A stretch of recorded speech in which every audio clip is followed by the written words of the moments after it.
Good afternoon, ladies and gentlemen. Welcome back to the Rajan Kilachan Mughal tent. This next session is presented by Zuban Books and Saskawa Peace Foundation. The session is called Fish at War and a Cup of Brew, the Politics and Poetics of Women's Work in India's Northeast. We have with us today Mamang Dai, who is a poet and novelist and a former journalist, whose first publication, Arunachal Pradesh, The Hidden Land, documented the culture and customs of her state, and for which she received the Verrier Elwin Award. We also have Minam Apang. She's a visual artist, also from Arunachal Pradesh, and her works have been shown on several international platforms, as well as having 4 solo shows in Mumbai. Mona Zote is a poet who lives in Aizawl, Mizoram. Her poetry has appeared in the Cordite Poetry Review, Poetry International Web, and Indian Literature, among others. And they're going to be in conversation with Parismita Singh, a writer, graphic novelist, and educationist. Her publications include the graphic novels The Hotel at the End of the World, Crab Chronicles, among others, and a collection of short stories entitled Pieces Come. Please join me in welcoming this afternoon's speakers.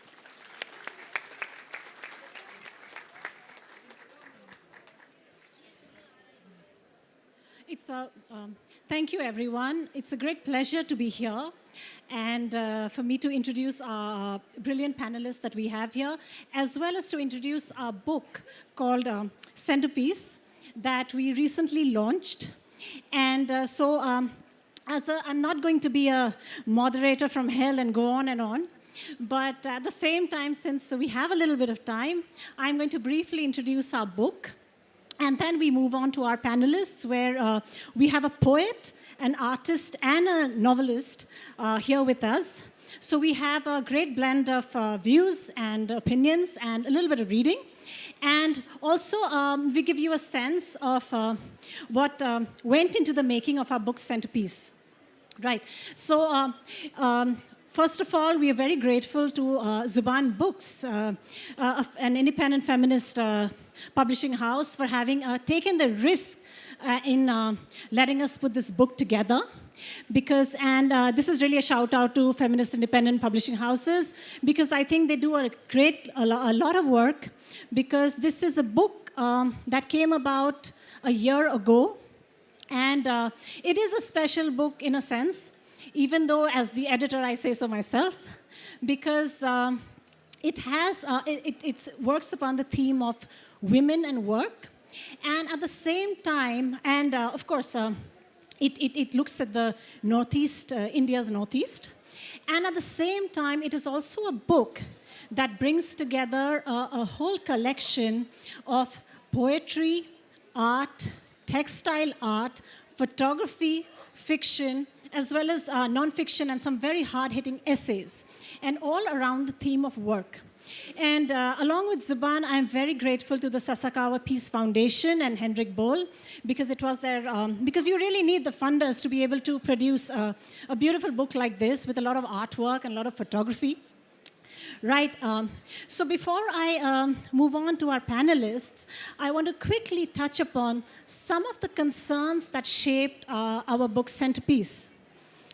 One is, of course, as the first thing that will strike many of you here, is the fact that the word Northeast, this is it calls itself New Writing and Art from Northeast India.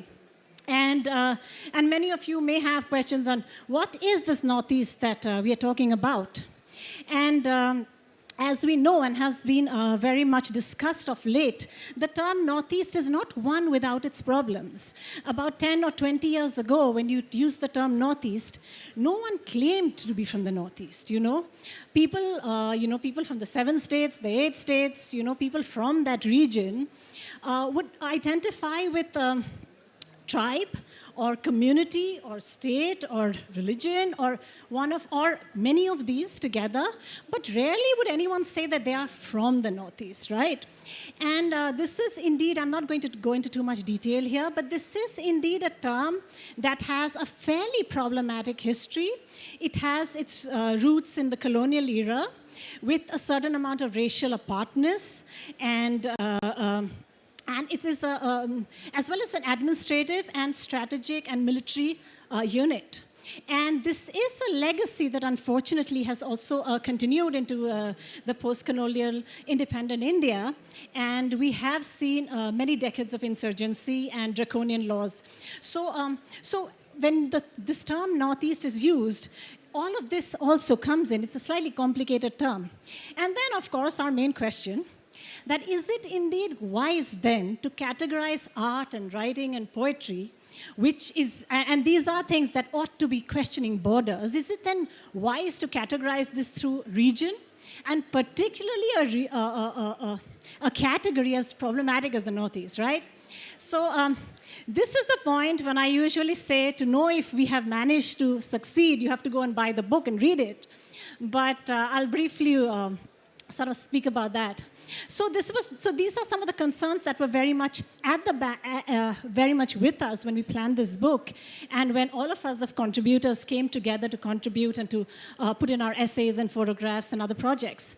And so one of the ways we really looked at the idea of the Northeast is also to really open it out.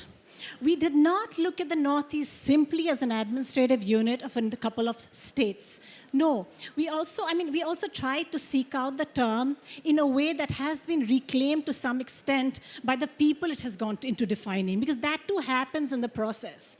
And so often this term, for instance, is used when people from various states migrate out of that region for work or studying, as increasingly people do.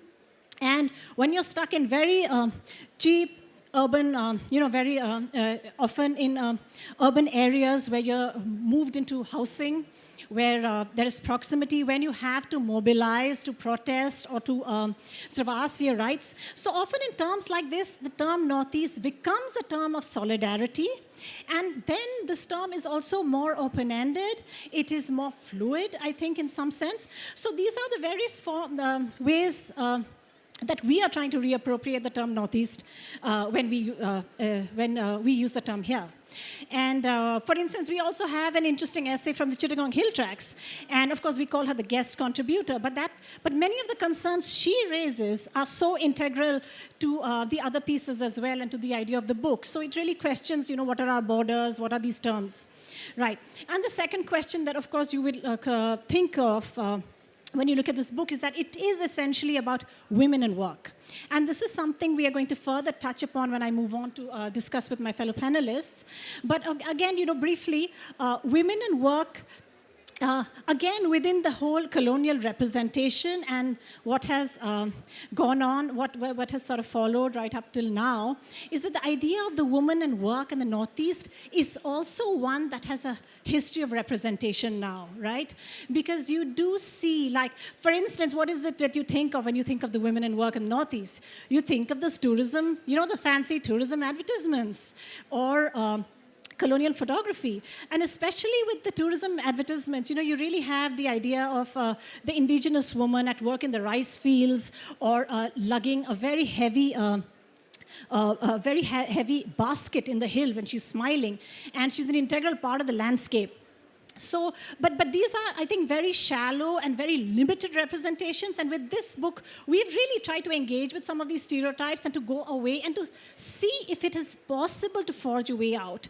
And one way, of course, is that we invited women artists. We invited women photographers, essayists, journalists, textile designers to come together and see what they have to say about it, right? So I've just given you a bit of an introduction, just so you have a context as to how we've come together as a team here.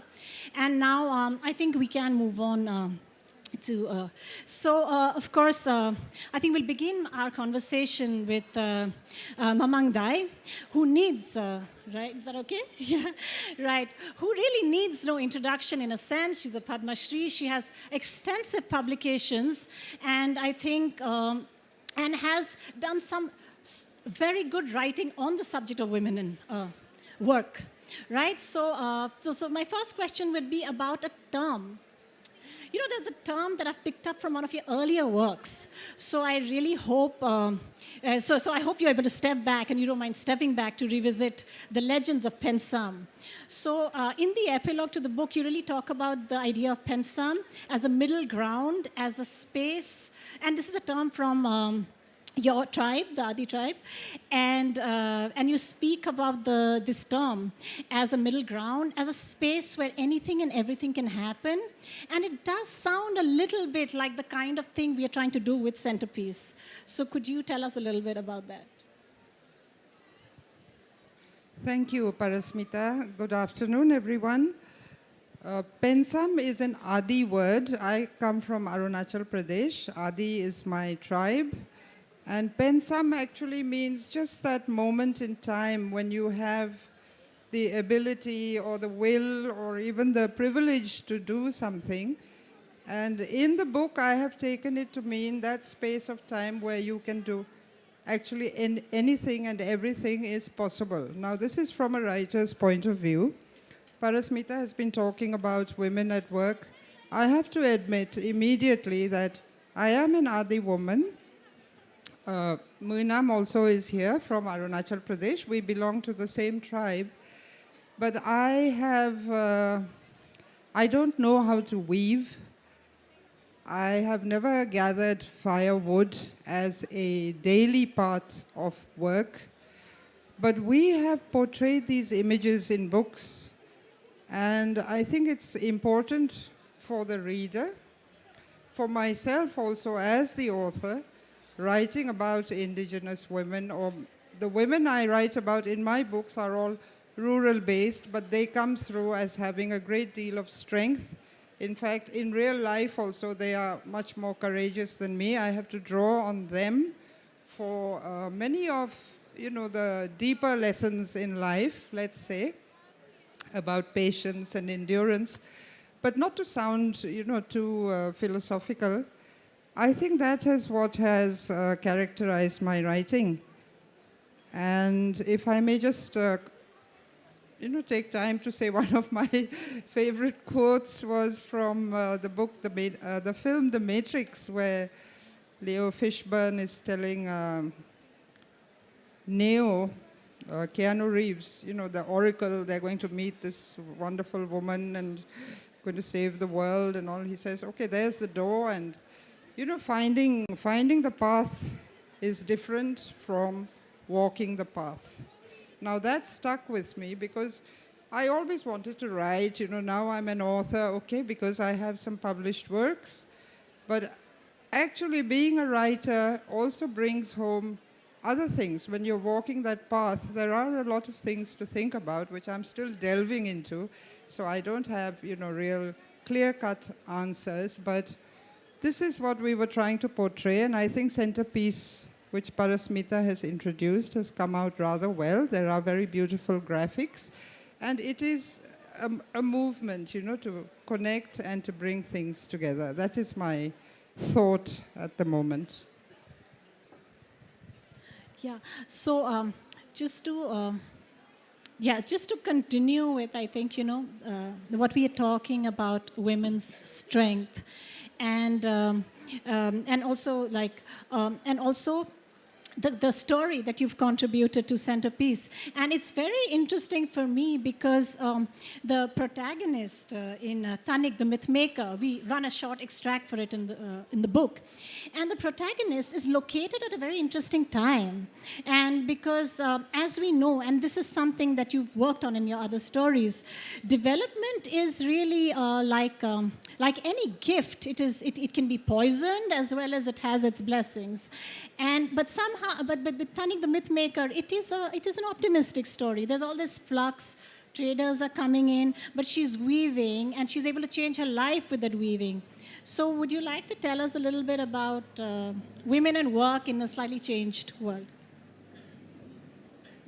The extract is from a larger piece of work, and women in Arunachal, everyone in the Northeast, if I can use that term, do their own weaving. Women weave for the whole family.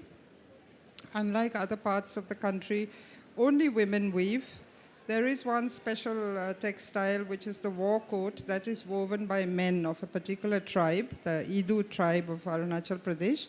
But generally, it's the women who do the weaving.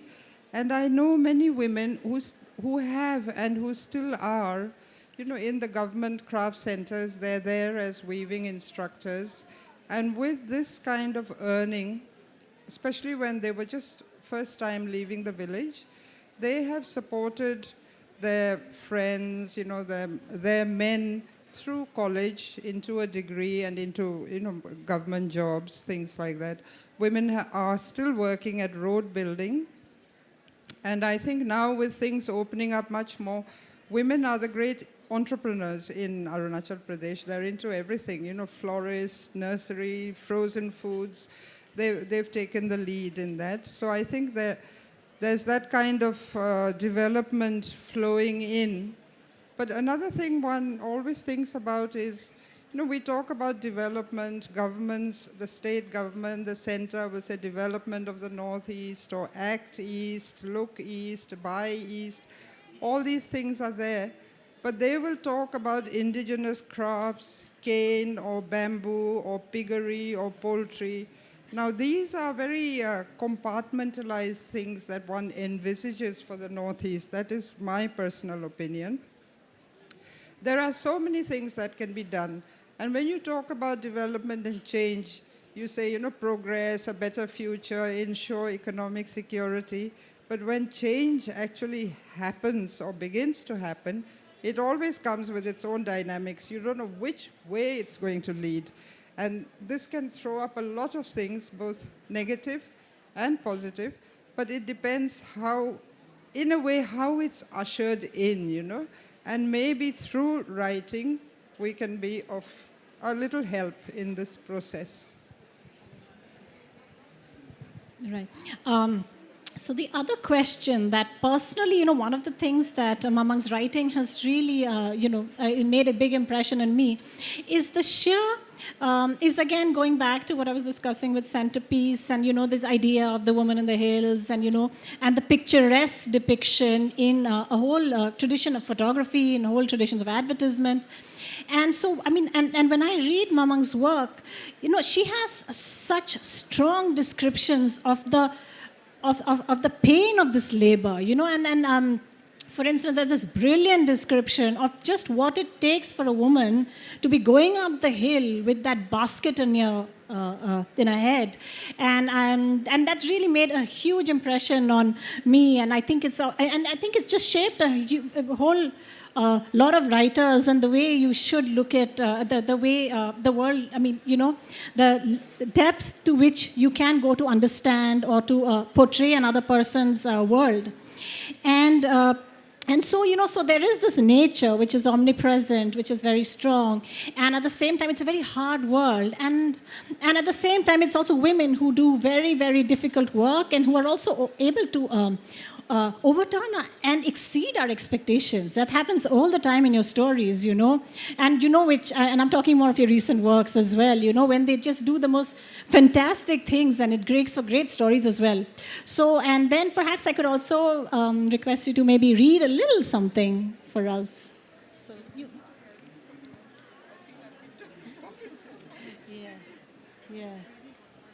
Yeah, I think you just, it's like a Finish off. Okay, fine. Yeah, you can also talk about, you can also talk about, no, that's okay. We're doing okay with that. Is it? No, I was just thinking maybe we should circulate a bit because I seem to be holding the mic. Okay, I'll just do a short reading. This is from a novel. It's called The Black Hill, and it's towards the end. It's based on historical fact about a French priest who entered Arunachal territory.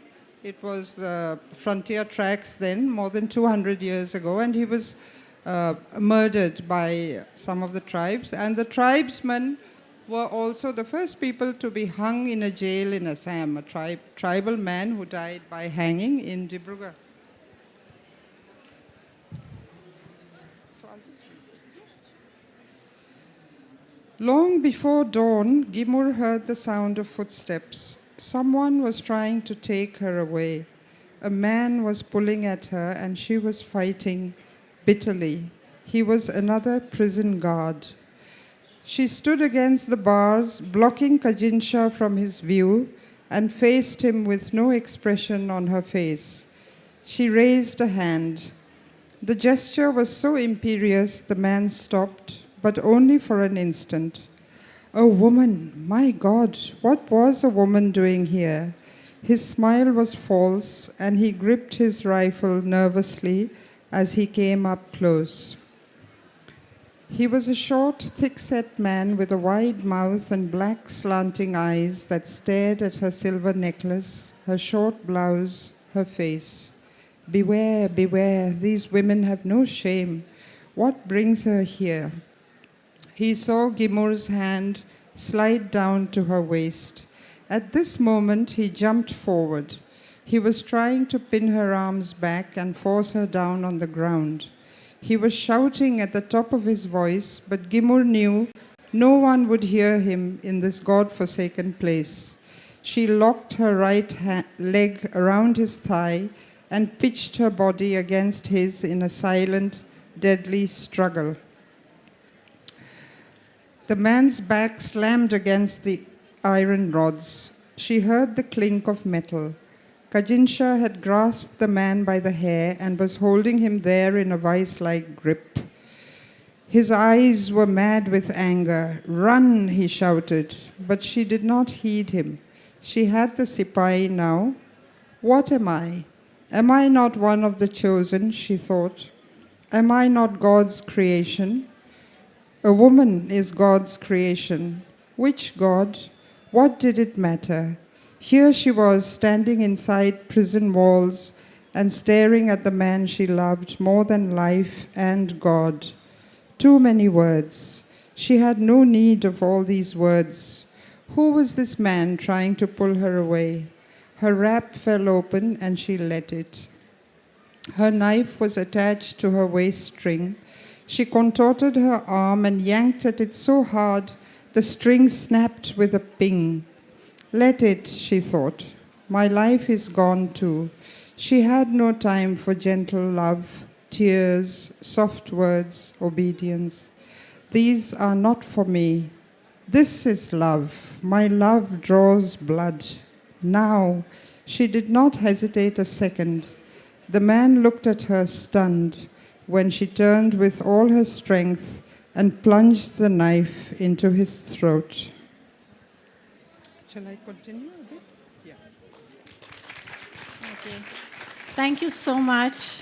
Thank you so much, Mamang. So I think we just have a continuity with conversation, so I'll go one by one, right? So the tech team, could we just have Minam's images? Right. Yeah.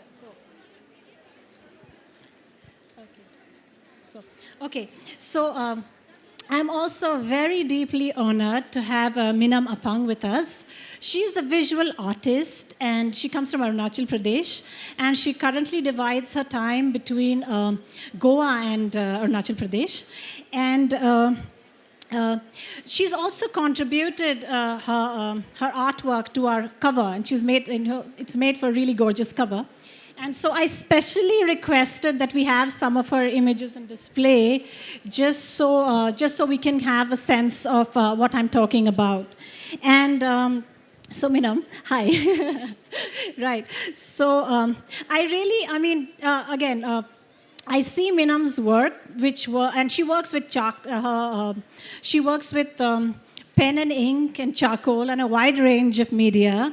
And also the scale of her projects are very large, isn't it? They're really, they're quite big.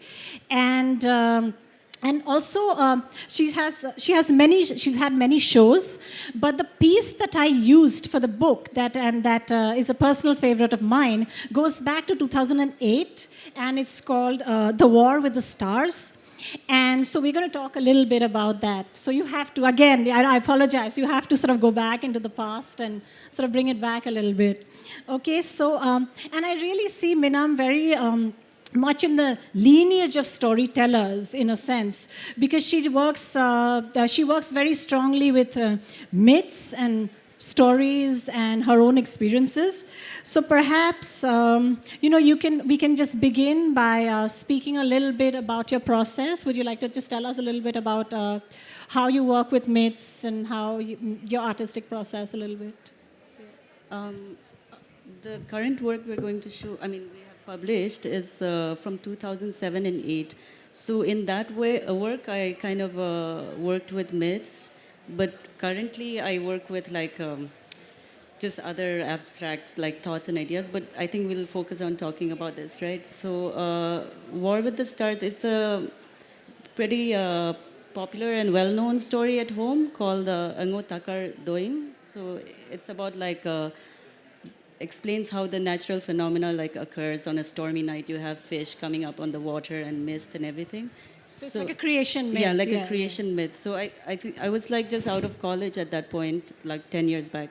So I was trying to figure out looking back home, how do I, what are the things that are accessible to me, in terms of stories and stuff. And I came across Verrier Elwin's book, which kind of documented the old myths and stories. Yeah, so that's so we spoke about this a little bit because Verrier Elwin, as you pointed out to me, is not without his problems, right? So how did you approach that? I didn't really have too many other, options in terms of concrete examples, because we don't have a written language or written you script. have an oral tradition primarily. We have an oral tradition. We don't have a script. So I would have to spend days with people listening to their stories, or I had to access this book which was a collection of stories, and which was not also complete. Some of the stories were ended midway. So Elwin is really one of the many storytellers in the pantheon almost now, in the tradition. Yeah. Right. Yeah. So the other thing, so I had this really interesting quote from your artist statement, if you don't mind. Great. Right? Okay, so you actually talk about your work being a visual rereading that draws on the liquid world of myths, in which the elements of the narrative are not restricted by formulaic structure or logic, right? And we do talk about, and you do allow allow chance, and coincidence, and not a very controlled, I don't think I'm using the right words, but it's not a very controlled process. It's not a very standard narrative. In the sense that when you start, I think it's not, I'm not thinking of a structure or a control too much, very defined when I'm starting out, because drawing for me is also much about, or maybe the art process is much about discovery, Right. and it's sort of a journey in that sense. So it's not like architecture where you kind of plan out the structure and then you build upon it, rather you kind of improvise. Yes. So in that sense, maybe it's closer, the drawing is closer to storytelling. Right, yes. Or something. Yeah, because and the other thing that I really congratulated her on was very, very literary titles. Some of those, in War with the Stars, which I know was an old piece, but a lot of the titles are astonishing because they really read like titles of books almost. And I was so thrilled to have them in our book. And so, is there a process? Do you look at the titles sometimes as the text to your stories, or I don't know? In this series, some of the titles were War with the Stars is directly from the book. So I didn't want to think too much about coming up with a title for my debut show or something, because I felt like there's too much. It's a choice, and the choice also reflects a lot about. It becomes political, so I wanted to kind of let it be by chance. Yes. So So that's really interesting, because even chance becomes highly political, because she has one beautiful drawing which says 100 million stories move into the sky, and it is a scene of battle, and all the fish, and at the same time it sort of collates the story and the battle together, and it's very, very powerful. Yeah. That title also now, I couldn't say how I came up with it, but it's probably two things now if I think about it. One was the fact that I was, drawing about stories, and again thinking about stories within those drawings, and also thinking about a story a friend of mine had written 14 years back called A Million Stars Were Smiling in the Sky. So maybe it was a mix of that. So that's where the unconscious is also very important, because, you can't be an author of everything, and like, it's a great responsibility. So for me, it's like I borrowed from here and there, and And yes, I think this whole question of responsibility, it's also this whole question of responsibility and attribution, and that's really a very loaded one. That's, okay, is there anything else you'd want to say? Okay, right, thank you so much. We're doing okay with time, right? Yes, we are. We're doing okay with time? Yeah. Okay, so we can then move to Mona Zote, who is a poet, and very interestingly, and I really apologize to Mona for this, because I'm going to begin by asking her the one question that seems to really interest the critics. It seems to interest everyone all the time, which is her day job. And she has referred to herself once, I think you referred to yourself once in an interview, saying you're a poet disguised as a government employee. That's the quote, right? That you can. So Mona Zote also works she's a government officer in the Department of Taxation in Mizoram. And I think that's fantastic, because her poetry, there's this terrible illuminating beauty in her poetry, and it just I have goosebumps every time I have to read them, and then there is also her great day job. So would you like to say something about that? Thank you, Parismita. That's a question that I get quite often, actually, and well, I guess my answer hasn't really changed since the beginning. I never really expected to get into government service, but now that I am in it, and I'm writing, and I have to say that one of the things that people don't really know is that I started living in Aizawl quite late, when we were in our 20s and so on. Okay, so right. I found that this particular job that I hold down, it has been very instrumental in my getting to know the place Right, yes. better. Yes. And to know my people better, for that Right. matter. Although when I wrote a lot of the stuff that I've been writing, that wasn't quite true then, but now I realize that it has been a kind of a blessing in disguise. Of course, people think government, usually a sarkari job is something that is pretty boring or something like that, but it has been extremely instructive, yes. As Wallace Stevens said, money Yes. is the kind of poetry. Yes, and the other thing is that I suppose that's true of most people. When they start out writing, you have very vague, woolly thoughts in your head, and it's full of ideals and all sorts of things. And then you come smashing into real life when you hold down a job, and I think that has been extremely helpful again. Back then, whatever I wrote back then and what I'm writing now, there's quite a gulf of a difference. So, and I was telling, I think, Mamang, that these days, even my thoughts are all in bullet points and PowerPoints and things like that. So, I suppose it might, it probably shows quite a bit of a difference there. So that's it really. I mean, it's been mostly a net positive.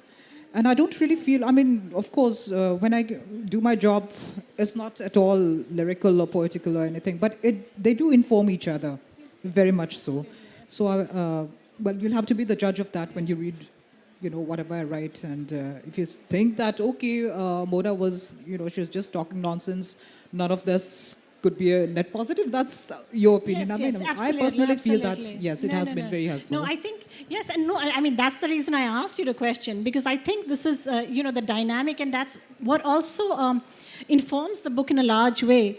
Because one of the special things about this book was because we asked women contributors.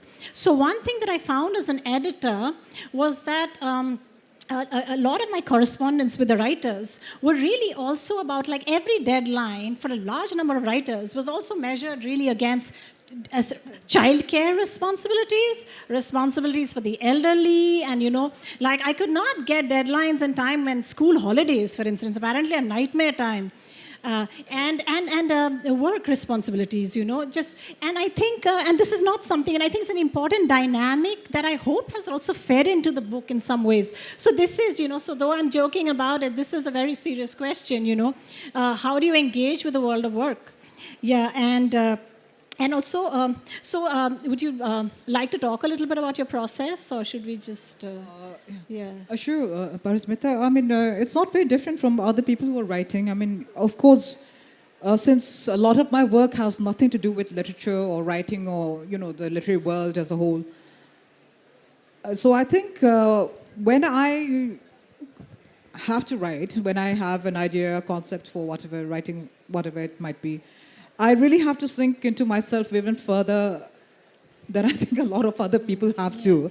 Because you have to really divorce yourself from the world that is with you constantly, battering your door, so to say, and all of these people. And taxes is not a joke, of course. So, it's quite something. Yeah. And sometimes you talk of being like a naturalist on the field. Yes, yes, that's very true. Because, in this line of work, you have to go out and meet a lot of people. I was telling Mamang that as well. And it taught me a lot of things about the circumstances that people live in. I mean, it's very different in Mizoram.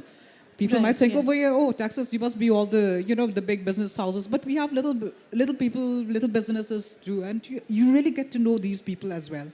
So that has been extremely, very, very insightful, given me a lot of insight into our society as a whole, our community.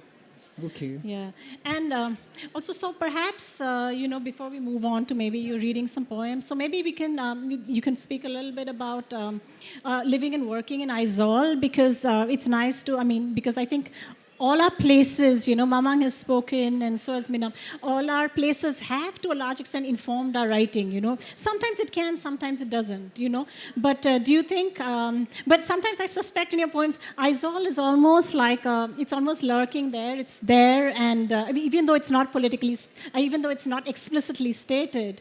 So would you like to talk about that a little bit? Yes, and to answer that, Parismita, I would have to go back to the fact that we settled down in Aizawl pretty late.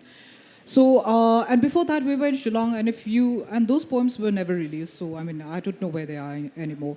So Shillong is very much present in those poems. And then you make a wholesale shift over to a different city with a very different culture, with a very different community and everything. And it was, so I think I was kind of still clinging to the old life, but also trying to adapt to my new life in Aizawl. And so when you say, I found it very interesting that it's kind of lurking there. And I think it was kind of lurking there because the solid sense of it, of the city or of the people, was still not very present in my writings, I think. But now it might be different because it's been quite some time between. Right.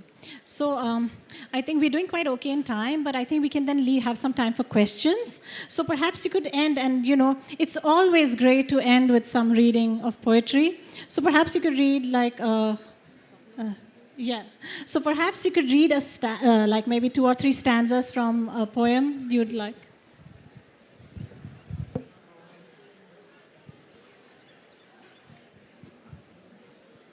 Just a couple of stanzas, Parismita. Okay, this is what poetry means to Ernestina in peril. I wrote this a long time back, and this was back when we had prohibition, just to give you a little backdrop to the entire thing. And we had a lot of problems because we are a majority Christian state and so on, and people were making a lot of fuss about other people drinking and beating them up and so on. So anyway, this poem is about, it's a prohibition in a way. Yes, so it's a prohibition era, because definitely. I think Mizoram, just to give people a context, I think prohibition was lifted about 2 years ago. Yes, almost 3 years ago now. 3 years ago, perhaps, So before that, it was illegal to consume alcohol in Mizoram. Okay. So what poetry means to Ernestina in peril. What should poetry mean to a woman in the hills as she sits one long sloping summer evening In patria eyes all, her head crammed with contrary winds, pestilling the clever stars that seem to say, ignoring the problem will not make it go away. So what if Ernestina is not a name at all, not even a corruption, less than a monument? She will sit pulling on one thin cigarillo after another. She will lift her teacup in friendly greeting to the hills and loquacious stars, and the music will comb on through her hair, telling her poetry must be raw, like a side of beef, should drip blood, remind you of sweat, and dusty slaughter and the epidermal crunch, and the sudden bullet to the head. So I'll stop there, Parismita. I think a couple of stanzas should do. Okay. Thank you so much. I think we could not have asked for a better end to this, and we throw this open to audience questions now. Yeah.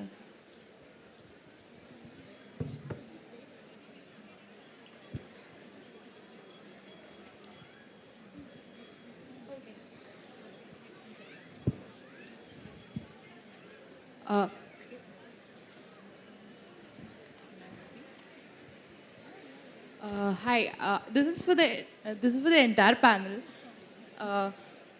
Other than the stereotype you told, the women walking over hills carrying baskets that represent Northeast, what other stereotypes have you faced and how you had to get out of?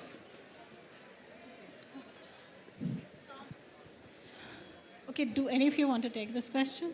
Do you want to take this question? Yes, I've been very frequently stereotyped as somebody walking with a basket on my head around the hills.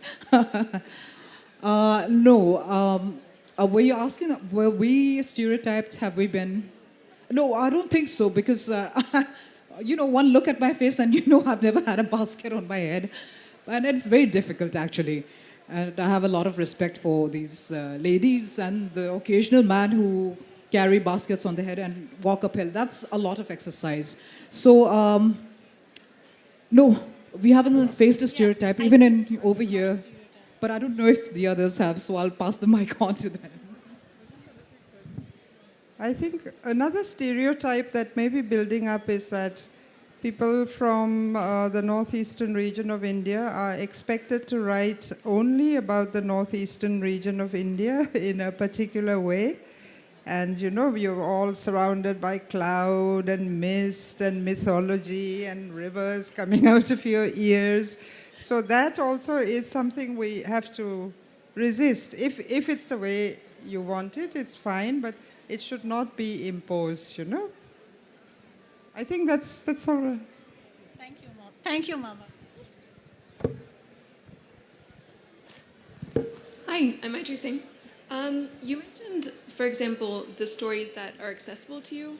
So what does that mean in terms of writing about any stories about like women, for example, who work when you don't work? How do you go about that without really erasure or domination over their stories in their real lives? For anybody.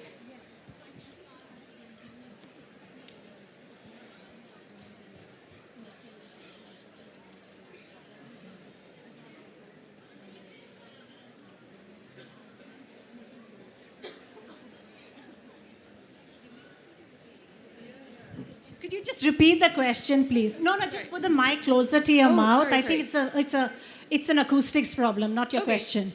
I just meant that you guys, you both mentioned, you both mentioned that you really have to focus and put a lot of emphasis and thought into giving representation and attribution to the stories that you cultivate and kind of work on, and the stories that are accessible to you. And how do you walk that line of knowing like the stories of women who work when you don't work, and how do you go about telling those stories without erasure or domination over them?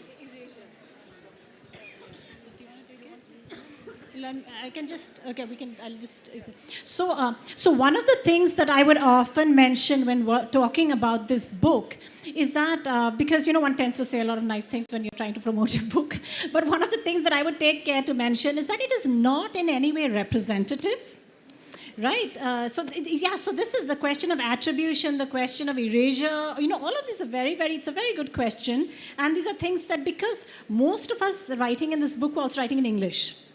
Because of a large number of factors, we have one translation. That in a book of 22 is very few. But of course, this is also because of the time factor, and this is a project for the later. So definitely, this has been a very important concern.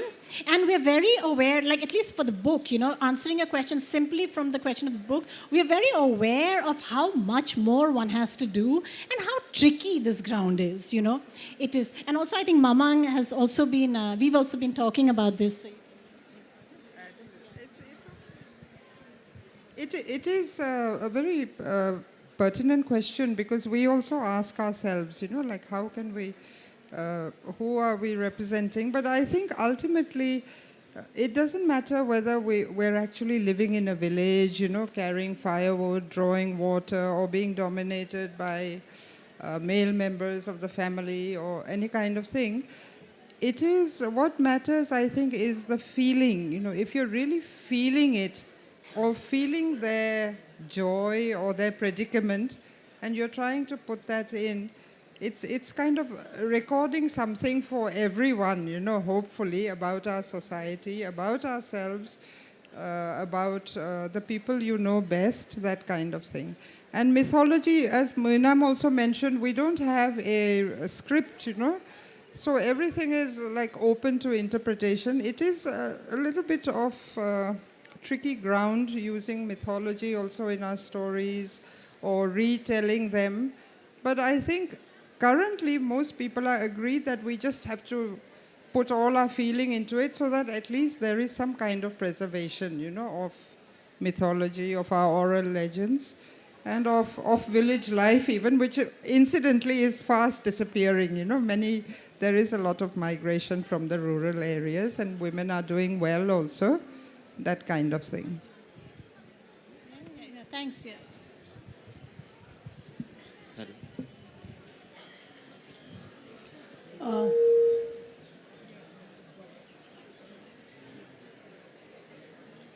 My question is for all of you. I can see very bright, intelligent, and progressive women sitting on the stage. Did you have to feel any resistance from your own society to come up till this position? And have you ever described this in your books?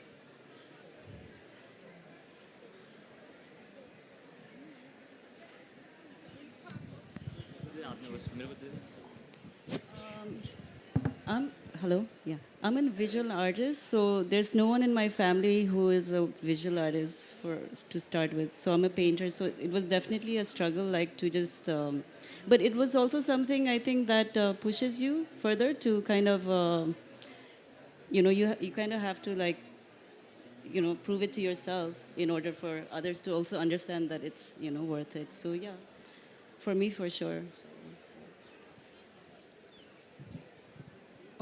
To answer your question, not really, because Mizo society is very egalitarian. So you don't, it would be an extremely ultra-conservative family that tried to stop its, their daughters from having to pursuing whatever they wanted. So it's really quite the opposite. I don't know how many of you have been to Aizawl. But if you go there, then you see that women are very much visible in society around the places, the marketplaces. They're womaning the shops. They're plying trades. They're butchers. They're doing everything. So there's never been a question of somebody trying to stop me from pursuing writing or anything else. So I'll just add something. Again, I'm speaking very much for Centerpiece. But it doesn't answer your question directly. But one of the concerns that is very much present in the book is about, it's not so much, I don't even know if it's so much man-woman thing, but then it is definitely one of the questions that has been asked is, what is permissible to write? Yeah, so in case of, for instance, when there is something, there is one essay in the book, which is an essay which is talking about the 2000, last year in Dimapur, in Nagaland, there was an uproar over the women's reservation bill and reservation. And there was a lot of confusion, and there was some amount of opposition that came from certain sections of Naga society. And we have one essay, for instance, that really questions that what are, I mean, you know, in certain tribal societies, because you can also generalize, but in certain tribal societies, it, like, you know, women, there is a questioning of the roles and the expectations, and especially when it comes to electoral power and leadership and decision making. So this is, you know, so in a different way, this is a concern that is central to the book. Yeah, thank you. Hi, this question is open for all the panel. So this book is Savaging the Civilized by Ramachandra Guha, which is about Verrier and Northeast Frontier province during those times and the perspective of European missionaries. So I felt that book to be very strange about Mr. Guha writing about a European missionary talking about the Northeast. So do you think it's time the Northeast also gave a counter approach to the so-called mainstream mainland India? That's question one. And question two is, you spoke about the prohibition in Mizoram. Do you think that's like a late blooming Victorian morals in you know, the states where Christianity has come? Because the idea of Victorian morals, if you see it probably in Protestant countries or in US, that was seen last in 18th century or early 19th century and has not been heard about after that. Yeah, those are very probing questions. To answer the first one about the missionaries, the European missionaries and Mr. Guha writing about them, we do have a lot of material on the European missionaries in our language, which have not been translated into English, so you wouldn't be acquainted with them. But yes, there has been a lot of discourse about it. It's just that they still lack translations, and perhaps they don't exactly come from the perspective of, say, Mr. Guha, let's say. So, yes, we definitely need more new scholars coming up and studying this. I think there's room, there's space for more studies there. And to answer the second one, no, it's not a modern thing, the prohibition mentality. That came along with the missionaries because we used to have a tradition of what we call zoo. Zoo is, you know, the rice wine that we have, the rice beer, which was always used during the festivals and all. And the festivals were very pagan according to the missionaries. So in order to convert them to Christianity, they more or less told them that wholesale, you have to give up drinking, otherwise you won't go to heaven. More or less, I'm putting it very briefly. And so it happened. And that the notion of drinking itself became very tainted with the concept of sin and so on. So we had about 20 years of very strict prohibition, which was lifted very recently. And, but the outlook is still the same. If you drink, people think that, you know, you're a sinner more or less. So it's not something modern. It comes from, well, modern in the sense that it comes from the late 19th century, early 20th century, but it was never part of our culture, the prohibition mentality.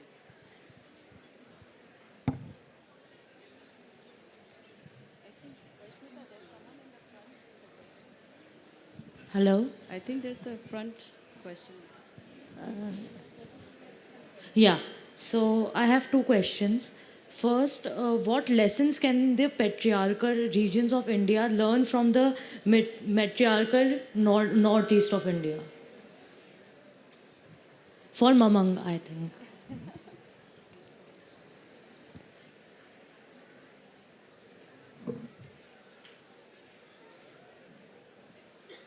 Thank you for your question. Actually, in Arunachal Pradesh, it is patriarchal, patrilineal. Meghalaya has a matrilineal system. It's only in Meghalaya and parts of the Garo Hills. Garo Hills. So I don't know about the lessons. You know, I think most societies have been carrying on like this with the lineage line taken from the father's side, that kind of thing. But Meghalaya society also, if you look at it as, being one of the few matrilineal societies in the world, it is, Shillong is very nice. It's very nice to be there, and I think there's no great conflict over that, within Khasi society, within the people of Meghalaya, as far as I can understand. Actually, yeah, this is a really interesting question, but that's what you have to just check a couple of things because matrilineal becomes a slightly different concept from matriarchy, and many of our societies are patriarchal in the definition of in the textbook definition of what patriarchy is, right? But perhaps your question could be perhaps you can think a little bit about women in public spaces, and so and perhaps lack of prohibition for certain things which may be more widespread in certain parts. And at the same time, you also but I think at the same time, as people who come from there, or especially a book like this would also be even more critical. It's very critical of the societies they're writing about, because you must do that, right? You must continue to, whatever society you come from, you have to, as women or as writers, you have to constantly push the boundaries and look for change. So I think really it is, who can learn from where is a difficult question, but I think we can all, push the boundaries and keep fighting in that sense.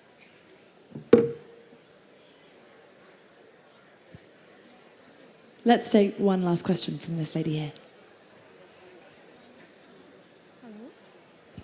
Hello, yeah.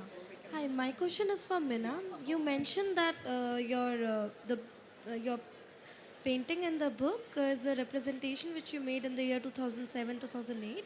Can you please tell us what you're working right now? Or that was mythological, but you mentioned that you no longer work in that direction. So if you could tell us at present what's in the headspace. Yeah, it's kind of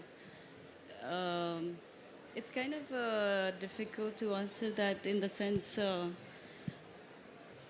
it's more like now, in the beginning I kind of needed something to, like a point of departure. So the myths and the stories were there, and I did not want to illustrate it, but be inspired by it. And slowly I think I moved away from the story itself, because then there was an expectation to always illustrate a story from the Northeast, this, that. But, I think over the time I've kind of figured out how can I kind of think about my own life in general as a story form that's, not just evolving, but that's revealing itself to me. And therefore maybe hopefully it'll reveal something to somebody else. So it's become more abstract, I guess. So, and also very material based, in terms of studio material, like charcoal. So I don't work with ink, pen, and the line anymore. But it's still about thinking about drawing as a subject itself, rather than a story form illustrating. It's very much become, I don't know how to explain it, but yeah, abstract, but to do with, yeah.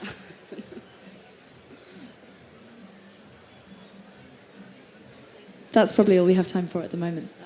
But thank you very, very much to our wonderful speakers, Mamang Dai, Minam Apang, Zote and Parismita Singh.